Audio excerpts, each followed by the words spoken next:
এই কোথায় যাচ্ছিস?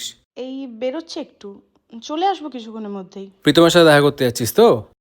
লাইভ লোকেশন পাঠা, তারপরে বেরোবি। এই মাম, কোথায় আছিস? একটু চা করে দে তো। হ্যাঁ মা, আমি করে দিচ্ছি। ও একটু বেরোচ্ছে, ওর কাজ আছে। এখন আবার কোথায় বেরোচ্ছে?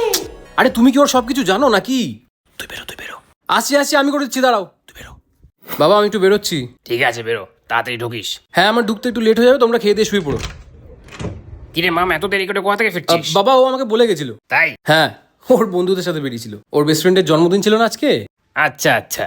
হ্যাঁ ঠিক আছে, আসি বাবা। হ্যাঁ, সাবধানে যাস। বাবা দিদি, তোমার মেয়ে তো দেখছি ইদানিং রাত করে বাড়িতে ঢুকছে। দেখো, বেঁধে রেখো, আবার মুখ কালি করে না চলে আসে কোথা থেকে। কাকিমা, আপনার পা কেমন আছে? ঠিকই তো আছে। না, শুনলাম কালকে আপনি নাকি একটু সন্ধ্যাবেলা বেরিয়েছিলেন।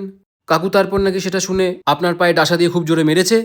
কাকু কিন্তু খুব ভালো বেঁধে রাখতে পারে, কি বলুন? না না, ওটা তো আমি পড়ে গিয়ে আমার পায়ে লেগেছে। আমাদের বাড়ির মেয়েদেরকে বেঁধে রাখতে হয় না, তাদের যথেষ্ট জ্ঞানবোধ আছে। তাই অন্যদের মতন তাদের গায়ে হাতও তুলতে হয় না। আমি না আসি কেমন? হ্যাঁ আসুন, সাবধানে যাবেন, পায়ে ব্যথা তো।